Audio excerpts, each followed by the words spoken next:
Hello, good morning, good afternoon, good evening. Thank you so much for joining GMAT Club's MBA session this afternoon or today, this evening, wherever and whenever you're joining from. Would love to find out where folks are dialing in from today, though. So if you could leave a note in the chat where you're dialing in from, and then maybe where you are in the admissions process. So are you wrapping up your round 2 applications? Are you starting to plan ahead for round 1? Or are you maybe a little bit behind and thinking about round 3? So we'd love to just understand where folks are in the process so we can make today's session as informative as possible. Wonderful. So we'll give everyone just a minute or so to get logged on and get settled, and then feel free to drop that information in the chat.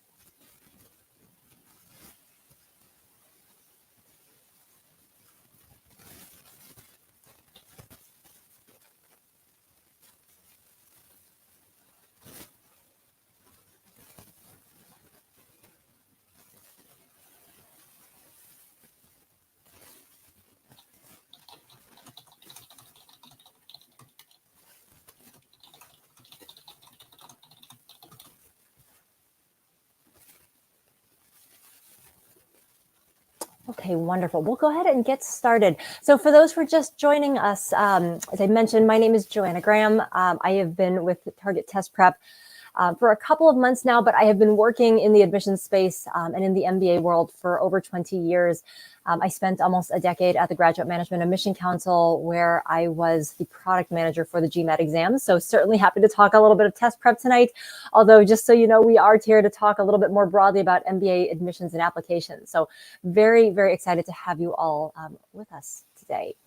So tonight we are going to be covering 3 things that you can be doing now, or 3 things that you should know if, number 1, you are wrapping up your round 2 applications, or if you're starting to think about round 1 and maybe you're an early bird planner and you're thinking about round 1 for next year. So we'll certainly cover a lot of ground. There's really, the bottom line is there is something here for everyone, regardless of where you are in the process. Super. So I want to start and just give you a little bit of a background or a little bit of information on Target Test Prep, or TTP.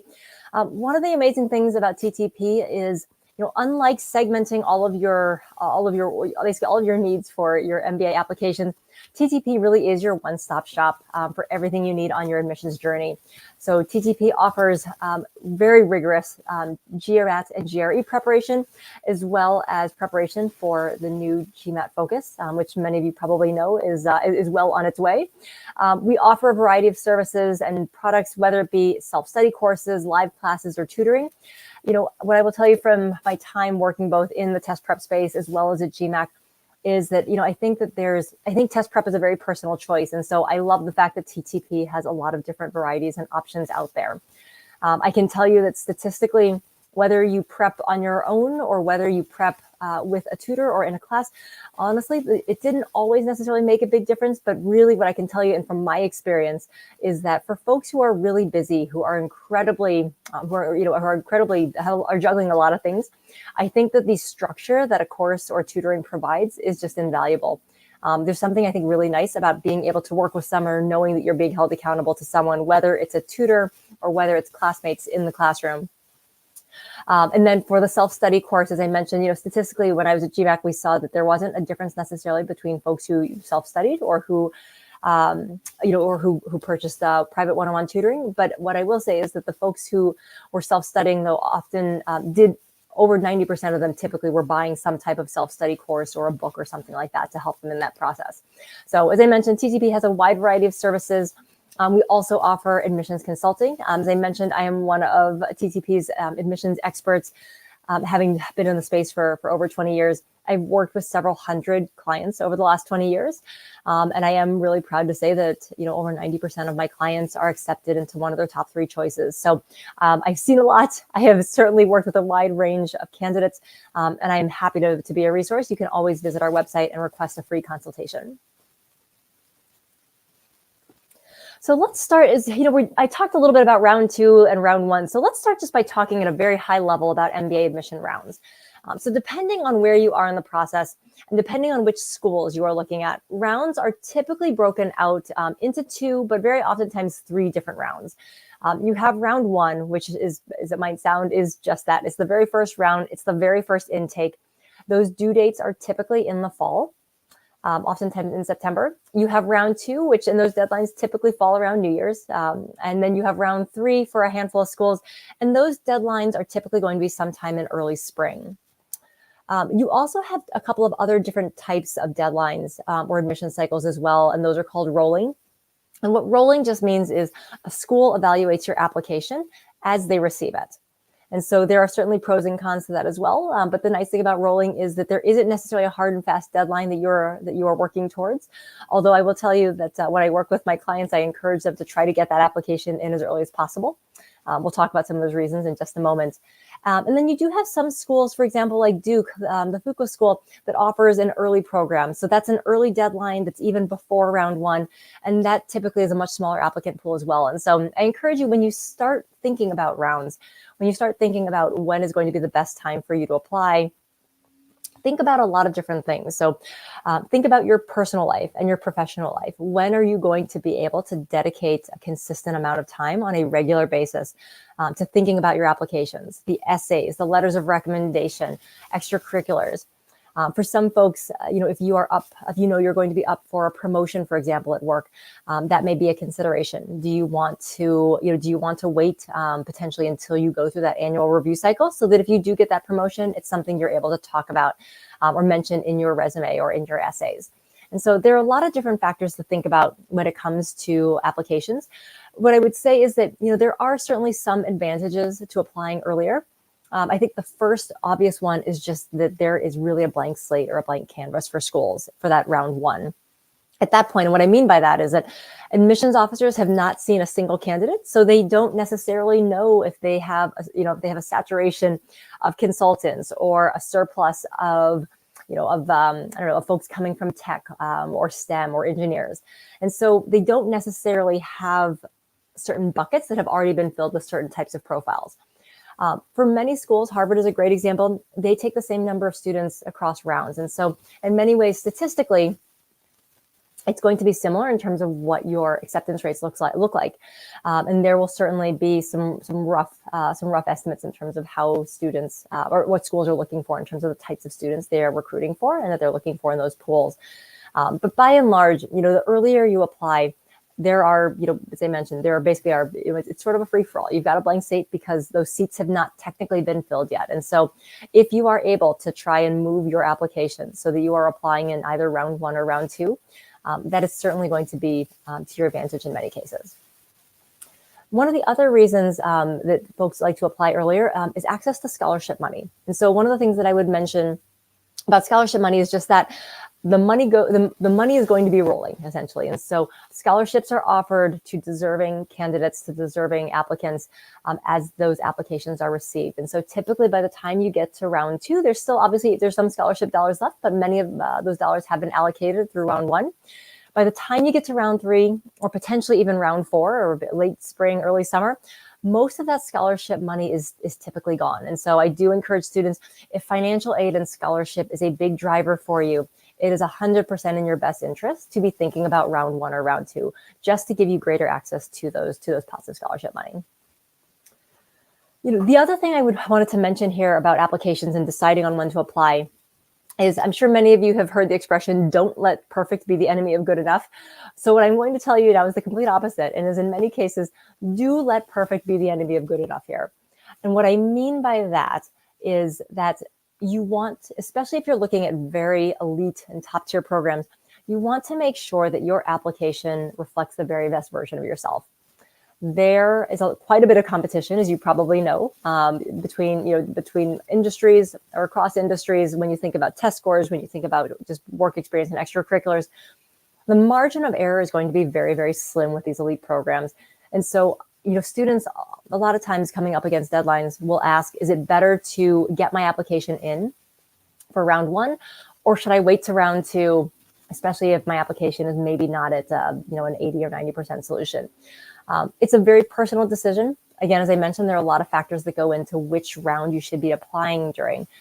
But what I would say though is that, and what I usually counsel my clients is that if you don't feel that your application represents the best version of yourself, if you don't feel that your essays are telling your narrative in a way that is clear, concise, and also a good match and a good fit with the school you're applying to, I would consider, and this is true for round 1 versus round 2, I would consider delaying to round 2 to make sure that your application truly is in the best possible state.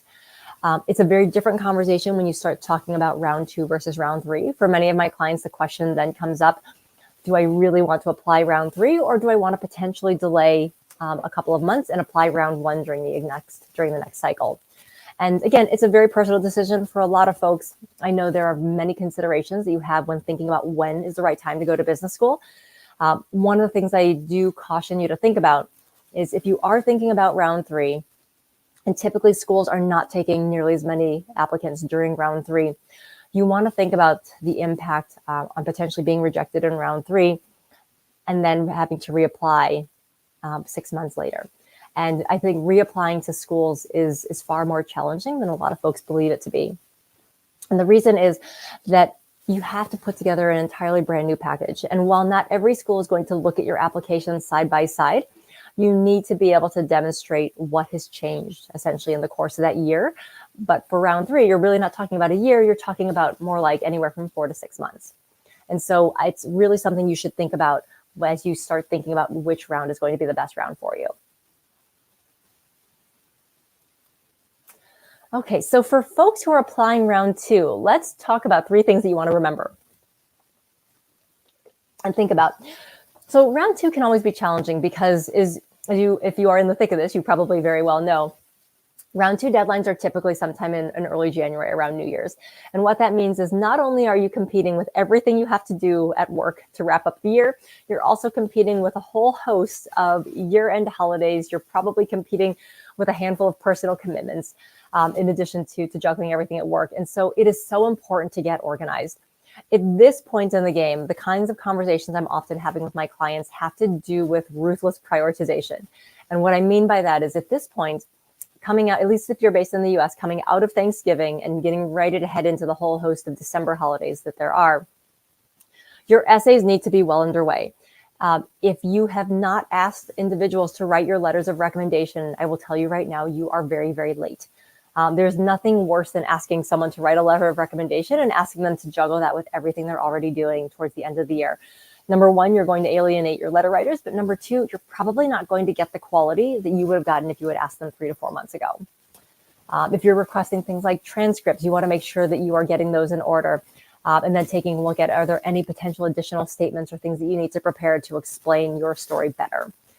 So at this point, what I would encourage you to think about is, sit down, grab a calendar, and be really, really honest with yourself and start building out a timeline and realistically assess what can you actually get done on a weekly basis. And so line that up, write it out on a week-by-week basis. What are you going to do on a very tactical level to get your applications ready?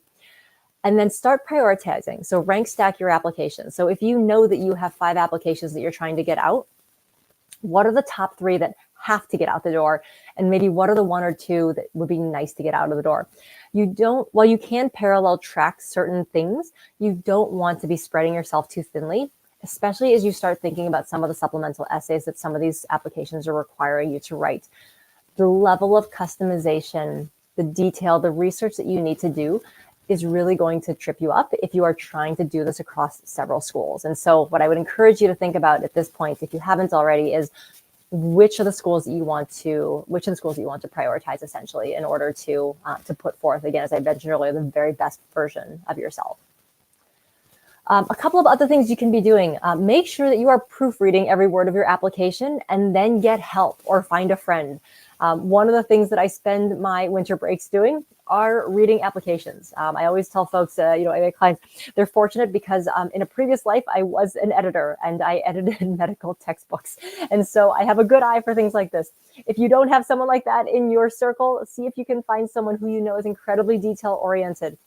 What I would say is this: do not trust spell check or grammar check to do all of this. You actually get someone else, get a trusted friend or family member or colleague to run through everything before you submit it. And then make sure that you're asking yourself, is everything actually complete? Have I done everything I possibly can in order to put forth, again, the best possible application here?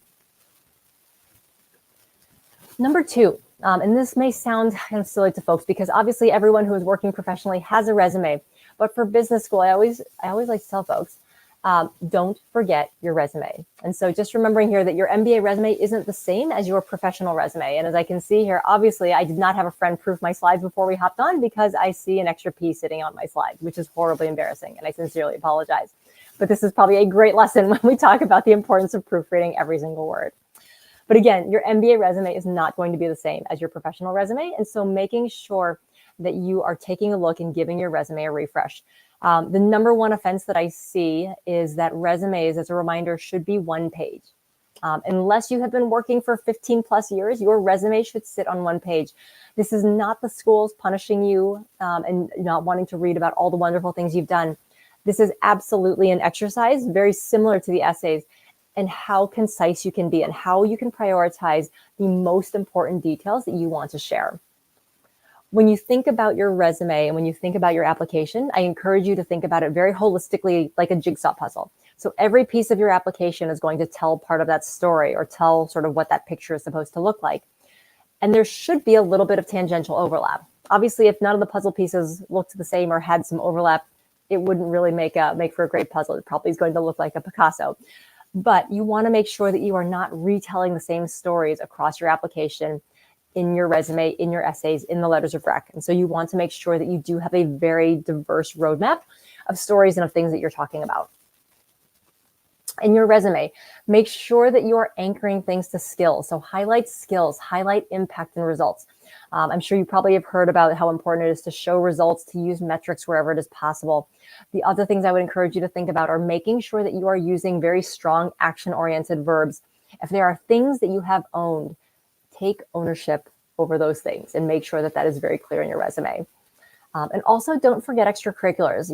I talk about this a lot with applicants who are doing deferred MBA entries. And so there are students who are typically still in an undergrad program or are going to work for a couple of years before starting a program, but they're applying for admission while still in undergrad.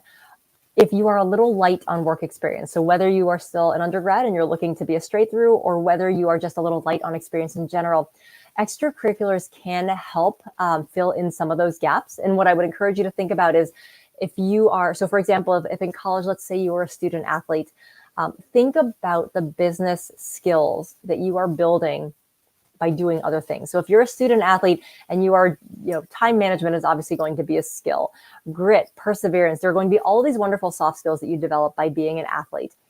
If you are an athlete and you are able to perform really well in the classroom and are going to graduate with a 3.9 or a 4.0 or a high GPA, that says something to a school. It tells them that you can juggle multiple things, you can prioritize, you can use your time well. Also, if you are, a senior leader, if you're a captain, if you are mentoring other folks, those are all wonderful skills that you can leverage in order to mentor other individuals in the workplace.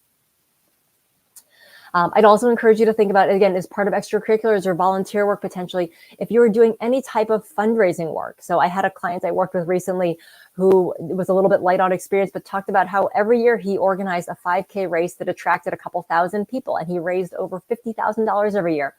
That is not a small amount of money for something that is a volunteer activity. That shows incredible initiative. It leverages marketing skills. It leverages sales and business development because he was getting sponsors. And it also leverages a lot of business operational skills. If you're building a website, if you're actually working through all of the logistics that go into putting on events. So I would really think about long and hard, are there other things in your story where you can draw different types of business skills and that you can add to your resume or add to your stories if you are a little bit light in some of the other areas. And remember, overall, your resume is trying to tell a story. It's telling your story. And so make sure that when you look at the story arc in that resume, that you are being crystal clear about the journey that you've taken.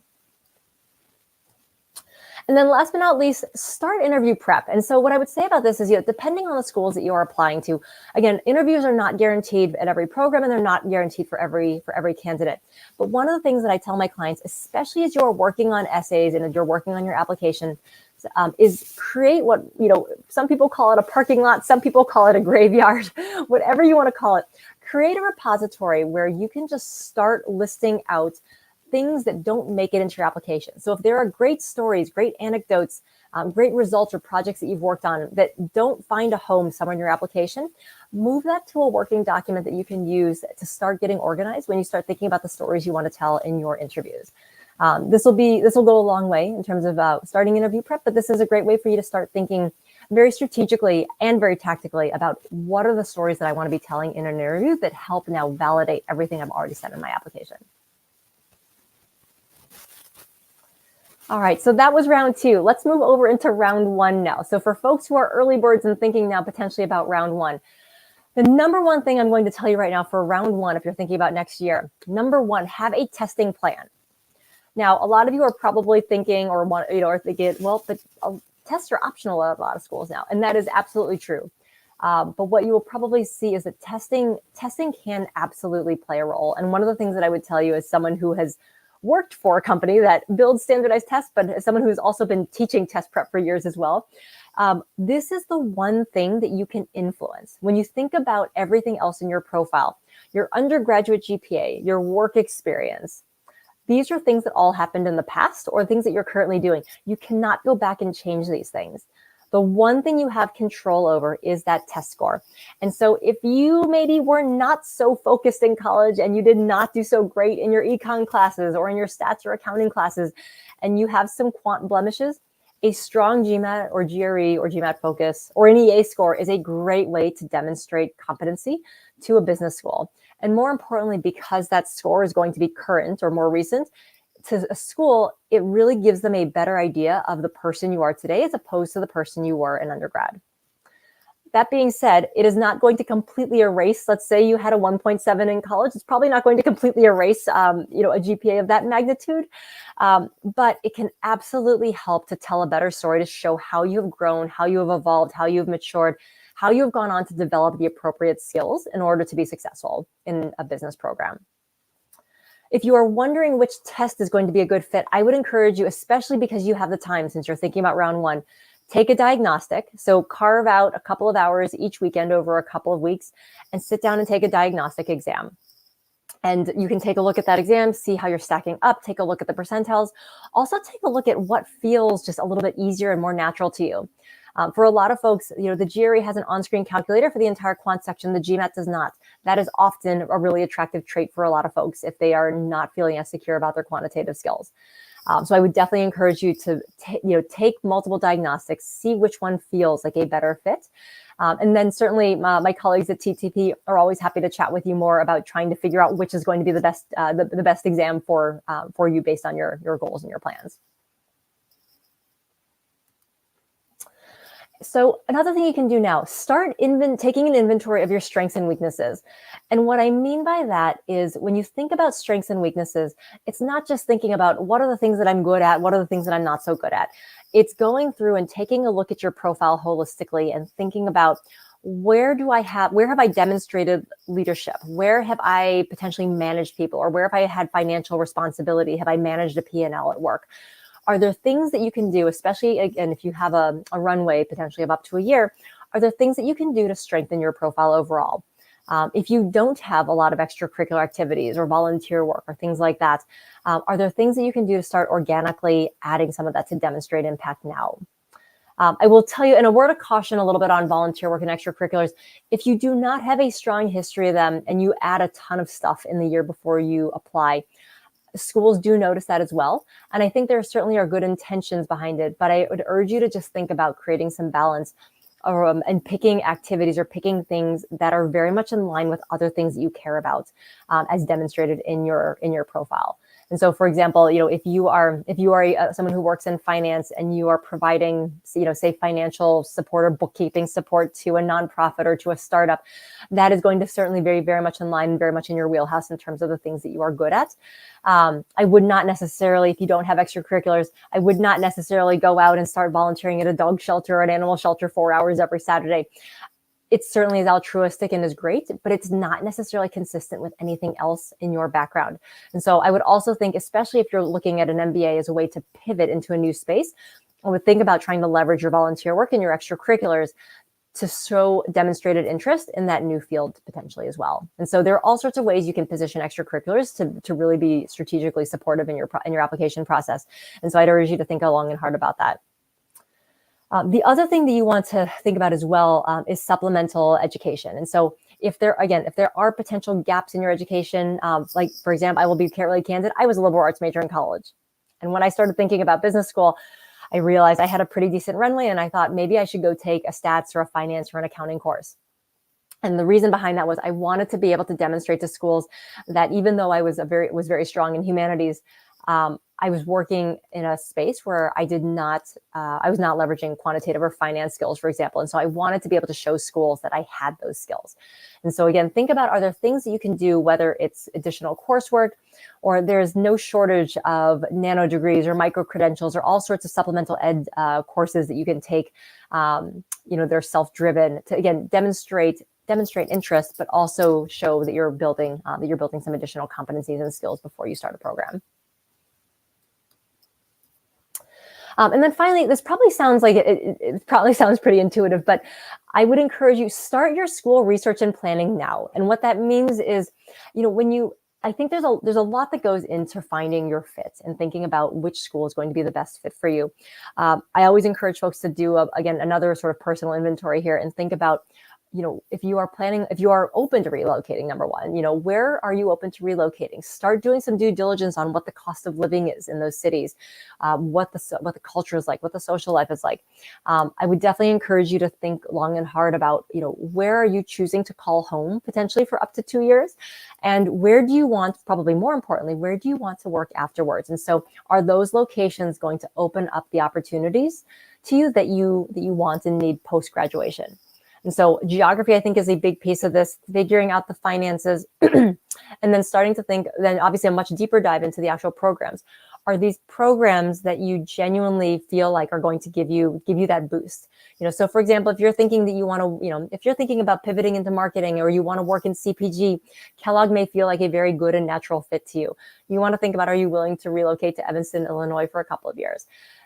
Again, I think there's also probably a very different value proposition in living in a town like Evanston versus living in the Bay Area, for example. And so again, think about things, think about the larger picture, the implications of everything in addition to fit. What I would also encourage you to think about is your school engagement strategy. And so schools obviously cannot penalize people if they are not financially able to travel and to visit a campus, but there is so much coming out of the pandemic where things have shifted online. There are online info sessions, panels, webinars. There are certainly visits you can make to campus if you are able to do so. Think about how you're going to structure those, how you're going to organize those. And what I would encourage you to do is, for every online event you go to, don't just show up and sort of sit there and passively take in information. Think about, based on the type of event it is, what are the targeted questions that you might have for someone?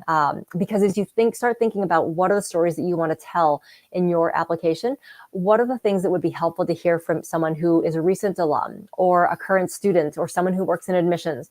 So if you're thinking, for example, if you're thinking about pivoting into tech, and want to understand maybe what the role of AI and machine learning is if you're coming out of a field like finance, for example.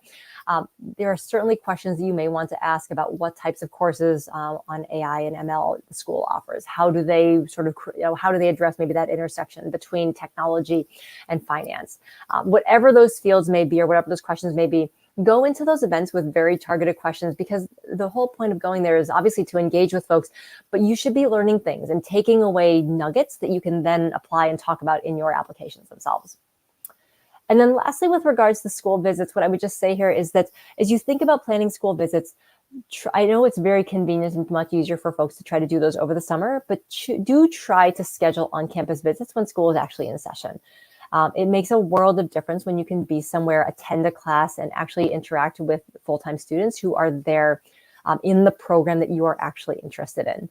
And so again, that's going to take a little bit of planning, but certainly start thinking about that now. So if it feels like you are, if it feels a little overwhelming, what I would say, just a couple of like high level do's and don'ts. So again, I think really the biggest thing here is making sure that you are getting organized. There are so many moving pieces when it comes to applications, when it comes to just all of the pieces that you can control, that you cannot control. It is important to sort of ruthlessly prioritize and figure out what are the things that absolutely have to get done. And I encourage a lot of my clients to think about it in terms of 10-yard targets. So what are the things that have to get done on the short term? And then what are the seeds you're trying to sow for longer term? Make sure that you are playing to your strengths. So don't try to shoehorn yourself into a profile that doesn't feel authentic to you, or say what you think that school wants you to hear. The schools, I will tell you right now, schools are really good at sniffing out authenticity, or lack thereof. And so it is really important to make sure that the story you are telling in your application is indicative and is consistent with the story of your life to date. And then lastly, as I mentioned, just making sure that you're finding and sort of prioritizing what that ideal fit is for you is going to be incredibly important. In terms of the don'ts, I think at the end, it's easier said than done, but I always tell students, don't panic. I mean, you do have time, unless your application is due in the next 48 hours, then maybe you want to make some hard decisions. But, there's a good bit of time in the day. There's always a good bit of time to do this type of work. Make sure that you are, again, thinking about what are the absolute tasks that need to get done in the short term. I really encourage folks not to sacrifice quality in order to meet a deadline. So as we were talking about round one and versus round two, or potentially round three, it is so important to make sure that your application really is going to represent the best version of yourself, really is going to tell a clear and cohesive story. Do not submit something to a school thinking that you might be able to talk it away in an interview, because that interview invitation may not come. I would like to say that this goes without saying, but I will tell you, in the conversations I've had with schools over the last year, this is probably one of the number one topics of conversation. Do not leverage ChatGPT or AI tools. Schools are working very actively to leverage tools to combat against this. But at the end of the day, and I know folks use it for everything. These tools are not going to be able to tell your story in your voice. And so schools want to hear what you have to say, and not what is being spit out via technology. Make sure, as I mentioned, you're not submitting the same resume that you used to apply to jobs. Make sure that you are taking the time to refresh it for your applications. And then lastly, don't forget to write out all of those wonderful stories and create that parking lot for all of the things that don't necessarily make it into your application. Just a couple of things with regards to TTP. So as I mentioned, TTP does offer a wide range of consulting services. So everything from school packages to hourly consulting and a la carte services.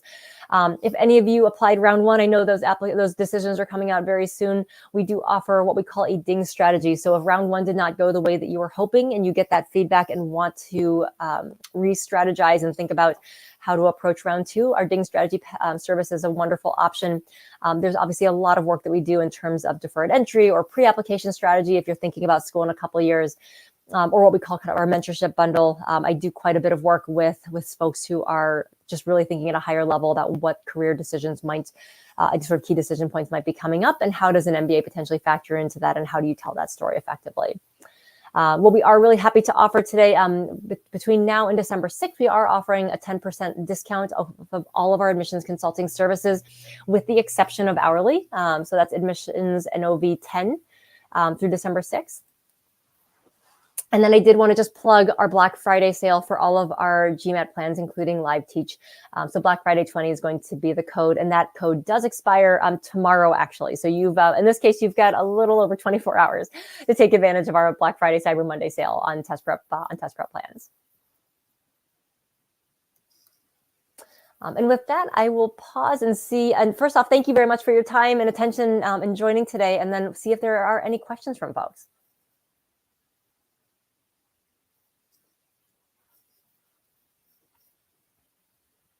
All right, it looks like it's okay. I'm looking in the chat here. So it looks like we do have a question about, let's see, someone has their GMAT lined up and has started the application process.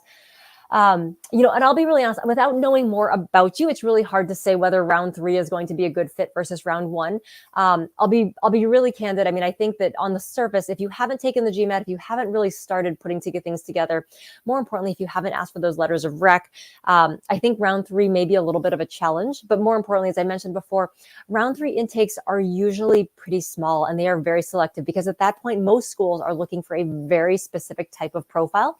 And so you may be incredibly qualified, but if your profile does not match up with what a school is looking for, whether it be someone from a specific industry or with a certain type of experience, then you may be out of luck. And as I mentioned, it is really tough then to go back and have to reapply, 4 to 6 months later in round 1. So I would certainly encourage you to spend some time thinking about, what is the reason really for trying to squeeze in an application for round 3, or does adding another 4 to 6 months really make that big of a difference, or is that a deal breaker for you? Let's see here. I don't see too many other questions. I see a handful of comments. Let's see. For folks looking for contact details, if you visit targettestprep.com, you can actually request a free consultation. I'm one of the consultants who does those at TTP, so you're welcome to request a free 15-minute consultation as well.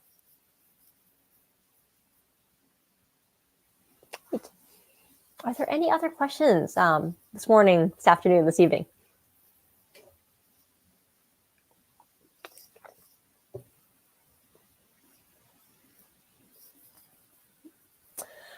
Great question about how much time does it take to actually complete the application. So I think what I would say candidly, for most folks, the application process takes anywhere from 3 to 6 months. That is the average. I have seen it done faster. I have also seen it take much longer.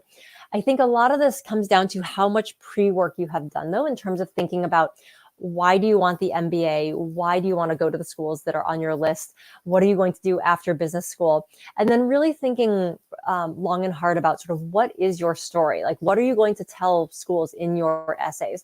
The folks I would say that I work with on the longer end of that timetable, typically we're doing a lot more work on the strategy side, on sort of personal narrative building, on figuring out those story arcs. There often is some ambiguity about what the person wants to do after business school, how they're going to leverage the MBA. And so it's important to have those conversations, with folks or with yourself even well in advance. But as I mentioned, 3 to 6 months is probably typical. But yeah, there are certainly outliers on both ends of the spectrum.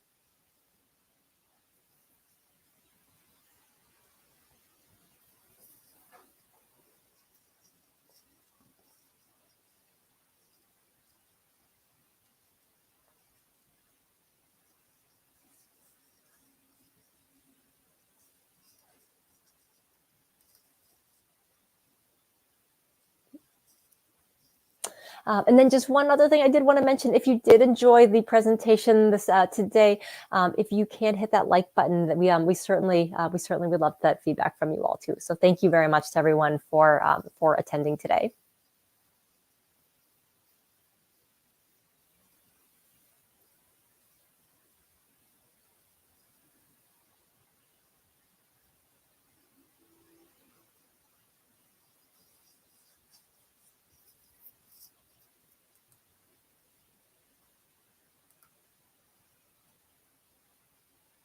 All right, one last call for questions. Anything else before we wrap up? I do see a question about the value of in-person networking, so versus virtual. I will say, I think that there are a lot of things that you can accomplish virtually. If the idea is to try to get to know some of the admissions folks, again, I would certainly encourage you. I think you can do a lot of that virtually versus in person. Schools are not going to exert or have any sort of favoritism if you're not able to get to campus versus if you're at a virtual event. There are also, I will say, there are a lot of opportunities. There are a lot of in-person tours or virtual tours events that you can attend if you're not able actually to get to campus. But if you are near a large city, I do think that there is a lot of value in being able to try to get to one of those, to engage with multiple school reps in a variety of forums.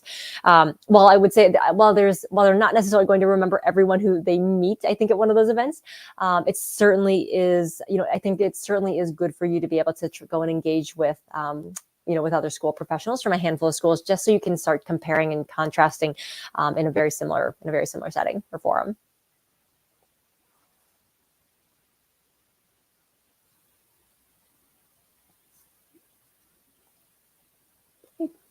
Well, thank you so much again to everyone who attended today. It was a delight and a pleasure to spend some time with you all.